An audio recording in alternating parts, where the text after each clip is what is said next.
Hello, everyone. I'm Steve Lentini. I'm the founder of Lord and Lentini. I'm the founder of Helping People Buy, which is an app for sales training. I'm the founder and author of many different books on leadership. One that I've been featuring during this series is Your Brain is Brilliant, but it's not always your friend, especially leaders. And I also wrote in this leadership series, No BS Coaching, Wake Up from the BS You Tell Yourself, and then How to Train Your Mind, written by a dragon, because I'm born in the year of the dragon. So I took some license with that. And then recently I just published Helping People Buy, a sales methodology customers trust and salespeople love.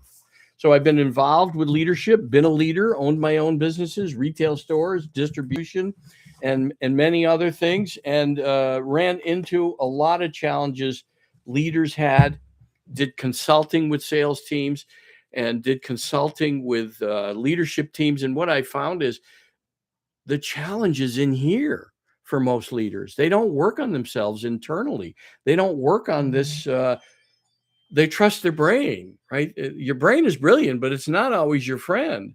And what leaders don't do is work on that internal state.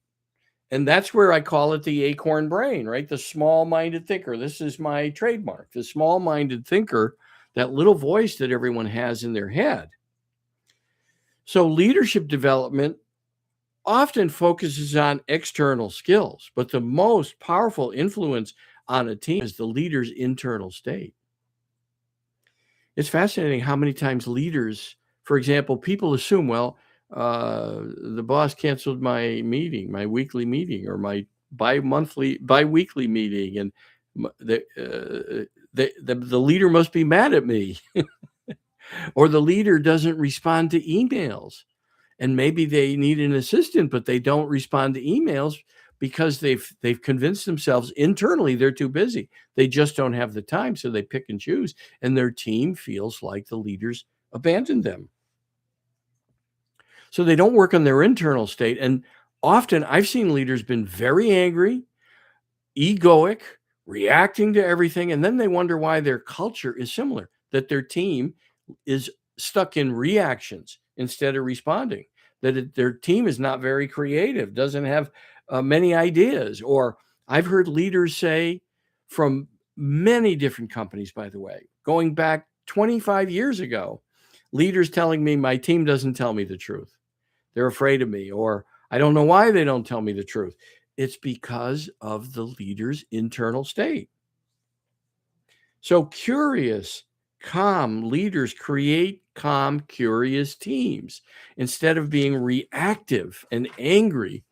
And what leaders don't manage and often forget is to manage their energy. Low frequency energy, by the way, called primal by neuro research today, neuroscientists, primal thinking and low frequency energy gets more low frequency energy. So if you think of reality TV shows and people are stuck in all kinds of drama, and then week after week after week, they're stuck in drama. And then the recap series that they do on these shows where there's more drama, that's because they're stuck in low frequency primal thinking, low frequency emotions, anger, frustration, sadness, disappointment, stress. The brain suggesting you're not enough, you're not doing it right. How come? How come you're not better? Those are low frequency primal thoughts and emotions. And when you feel any of those emotions, that's the place, and I write about it in the book. Put a pause in. Put a pause in. Your brain is brilliant, but it's not always your friend. And respond differently with questions. All right, I'm sensing the team's a little upset here. Why are we getting into this? Let's talk about this. What's so upsetting about this? What do we do different? What do we need to do differently? And first, a leader would say, hey, let's take a pause. I notice tensions are rising, right? We can feel the energy. Leaders that know how to manage and help their teams grow emotionally, emotional intelligence. But they have to model that. Leaders have to model that they have emotional intelligence and that they don't react to that automatic thought that leads to the automatic response, because those 95% of the time, they're not healthy. It doesn't mean they're not the right response, the right thought that comes out. It just comes out with a tone and an energy that models a behavior that others will follow. That's where leaders have to spend more time on their internal state. And that's where they benefit the most. Leaders benefit from 360s. They want their team to do 360s, or other leaders in their team to, well, have them do a 360. Yeah, not if the leader himself or herself won't do a 360 from time to time, every couple of years. I've worked where board of directors have asked me to conduct 360s with their executive teams. I've worked with CEOs who've done it, and they were willing to be part of the 360 themselves. And they managed and modeled that behavior for their team. They weren't afraid of the 360. They knew they were going to grow, and it would help them manage their internal state, not their external state. What's most important is to manage the internal state if you're a leader, because it models a behavior that will teach that to your executive team and then managers all the way down the line, whatever level that you have. Even it could be taught to supervisors and leads. It could be taught to lower level managers and supervisors, because you're building a succession of leaders that will do what you do, that they often every few years have a 360 done. They encourage their teams to do 360s, and they grow from information that they did not know that they did not know. Right? There's what we know. There's what we know that we don't know. We know it. We know we got to work on something, but we just haven't yet, but we know it. Then there's what we don't know that we don't know. And that's what leaders have to work on, their internal state. And many leaders believe that the leadership position gives them license to be angry, frustrated, intolerant, egoic, et cetera, et cetera. That models a behavior that the team follows.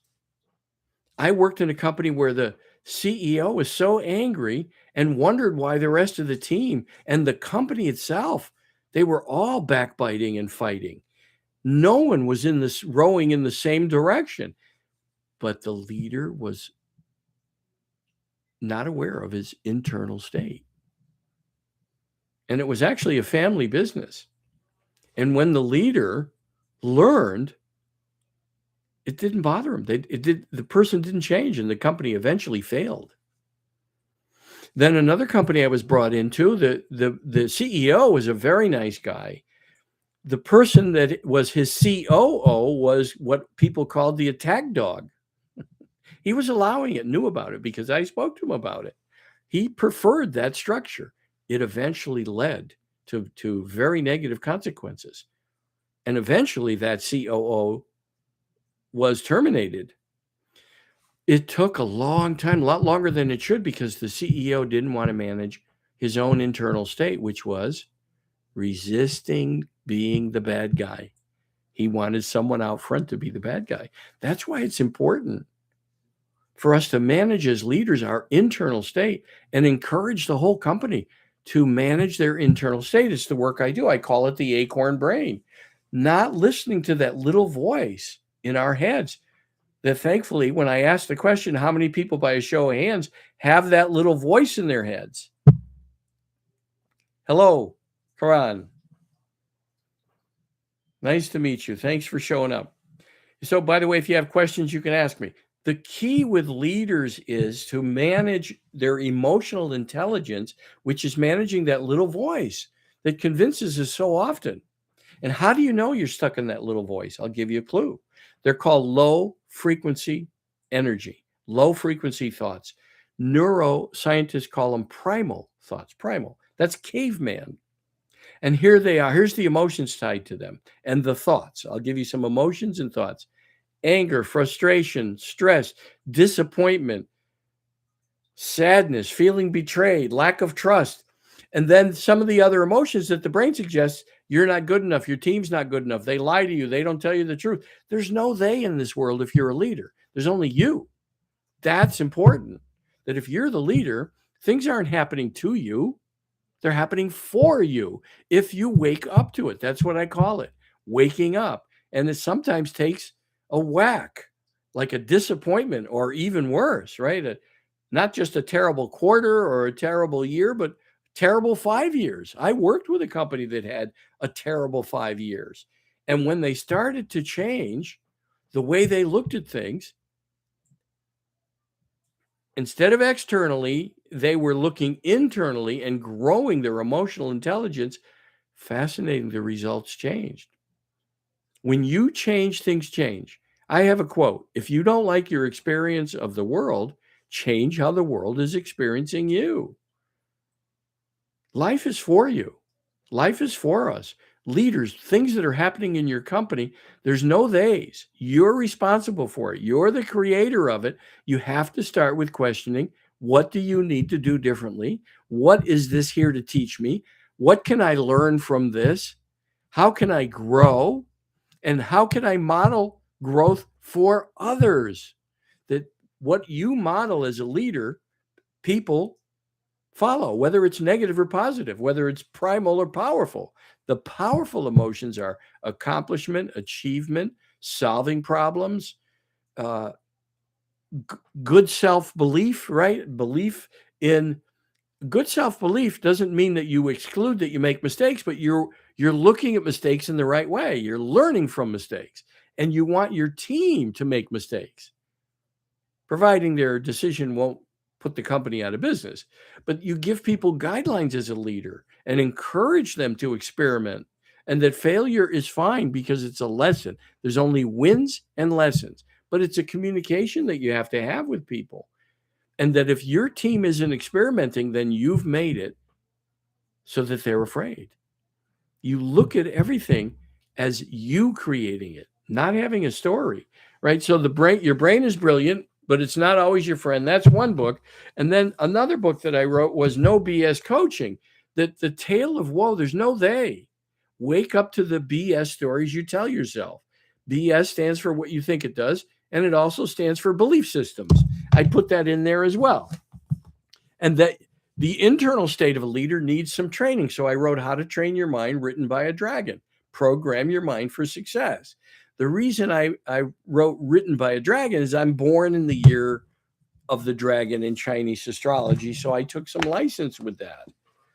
I also wrote recently Helping People Buy, and I have some apps that train salespeople on the Acorn Brain method. I teach people to understand what the buyer is thinking, what the customer is thinking, not for salespeople to bring in their goals. I call it commission breath. If your salespeople are attached to bonuses and commissions and their own goals, your customers are sensing it, and it's not healthy. You'll close more sales. It doesn't mean you're not closing sales. You'll close more sales when you understand what's going on in the buyer's mind. If you're selling something new, whatever it is, the buyer's saying, well, if I change from this to this from what we've been using and it works out badly, I'm going to get fired. They're not listening to what you're presenting. If you're talking too much, you need to question people. What's worked in the past? What's working now? How would you like to improve that? Let's suppose you made a change in the future. What would make that a success for you? What's important for you to make that change? What are some of your concerns about change? That you're helping people buy. And it's the same as a leader. You have more questions, and helping people learn to speak up, question their own acorn brain. You teach them how to respond and not react. I'm glad to do it, but there's many people doing it. Many people doing it in this society. So I do these leadership programs to help people. It's what I do in life. I help people. All right. So if you have questions, you can email me, steve@stevelentini.com. Here, I'll use this one. Just add a Steve over here, Steve Lentini. I got to go the right way. Steve@stevelentini.com. You can go to Amazon and find all my books, or you can go to Steve Lentini author, add author down here, author.com, and you'll see all my books. All right. That's my leadership session for this week. Next week, I'll have the recap of all 13 sessions. So this has been the 12th week of doing this, and I'm grateful for all the people that have attended, and many have watched it later. And thank you, Karan. I'm grateful you showed up and you put up with me. And I'm glad that maybe I helped you in any way that I could. And I'm, like I said, I'm grateful that you showed up. Thank you. Be well.